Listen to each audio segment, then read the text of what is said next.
হাসিনাকে পালিয়ে যেতে বাধ্য করা হয়, হাসিনা পালিয়ে যেতে বাধ্য হয় না। আমরা হাসিনার পতন ঘটিয়েছি বলতে হবে, ফ্যাসিবাদী হাসিনার পতন হয়। ঠিক, পালিয়ে যেতে বাধ্য করা কোনো প্যাসিভ কথা বলা যাবে না, এখানে একটি জাহান্নামে পাঠিয়ে দিয়েছে। এর মানে কি এইটা যে বিচারিক হত্যাকাণ্ড বললে জামাতের যেই নেতাদের ফাঁসি হয়েছে তারা যদি একটা অ্যাডভান্টেজ পেয়ে যায় কিনা, আপনারা কি সে ভয় থেকে বিচারিক হত্যাকাণ্ডের কথা বলেন নাই? প্লিজ এটা আপনাদেরকে বন্ধ করতে হবে। এবার বন্ধুরা, ঘোষণাপত্রের ফিডব্যাকের পরে অত্যন্ত গুরুত্বপূর্ণ কথা আপনাদের সাথে জুলাই সনদ নিয়ে আমরা প্রত্যাশা করছি আগামী কয়েকদিনের মধ্যে জুলাই সনদ স্বাক্ষরিত হবে। নাম্বার 1, এই ঘোষণাপত্রে আপনারা যেরকম ভুজুং বাজুং দিয়ে জাতিকে বুঝাইছেন, আপনারা এই জুলাই সনদে সর্বশেষ বলেছেন, আমার হাতে প্রধান উপদেষ্টা মহোদয় 5ই আগস্ট একটি দীর্ঘ বক্তৃতা করেছেন। এই বক্তৃতার পুরো কপি আছে। এই বক্তৃতা অনুযায়ী উনি বলেছেন শীঘ্রই জুলাই সনদ বাস্তবায়ন হবে। এই জুলাই সনদের জন্য 19টা মৌলিক সংস্কারে সবাই ঐক্যমত্য পোষণ করেছে।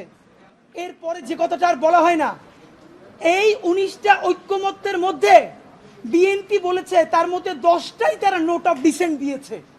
তো নোট অফ ডিসেন্ট কি? নোট অফ ডিসেন্ট হলো আপাত দৃষ্টিতে আমি এটা মাইনে নিলাম, কিন্তু আমি আসলে এইটার সাথে একমত না। তাহলে বিএনপি এই 19টার মধ্যে যেই 10টা নোট অফ ডিসেন্ট দিছে, সেই 10টাই তো মোস্ট সিগনিফিকেন্ট জায়গা। ঠিক। তাহলে বিএনপি সরকার গঠন করার পরে এর একটাও যদি বাস্তবায়ন না করে, তাহলে আমরা কেমনে বিএনপি কে ধরবো বলেন? মানে এর আইনি বাধ্যবাধকতা কোথায়? বিএনপি তো তখন বলবে, কেন ভাই, আমি তো বলেই দিয়েছি স্বাক্ষর করার সময় যেখানে আমার দ্বিমত আছে, এখন আমি এটা পারতেছি না বাস্তবতায়।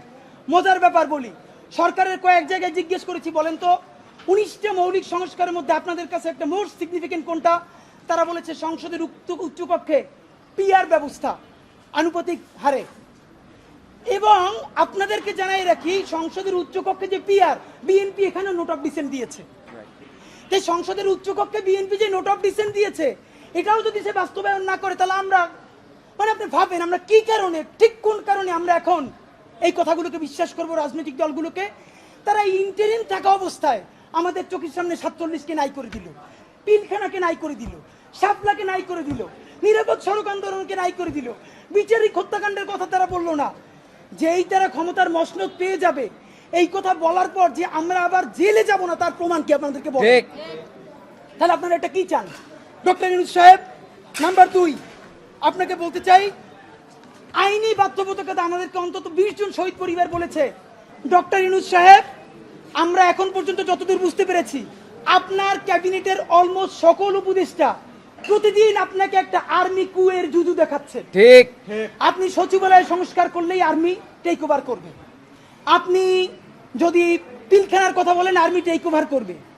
এইটার একটা প্রমাণ কি দিয়েছে? বাংলাদেশের ছাত্র জনতার একমাত্র প্রতিনিধি বানিয়েছে তারা এনসিপি কে। প্রধান উপদেষ্টা কান খুলে শুনে রাখেন, এনসিপি একটা রাজনৈতিক শক্তি, কিন্তু কোটি কোটি জুলাই যোদ্ধাদের একমাত্র মুখপাত্র তারা নয়। দৈনিক বাংলাদেশ মিডিয়া, সত্যের সন্ধানে সারাক্ষণ।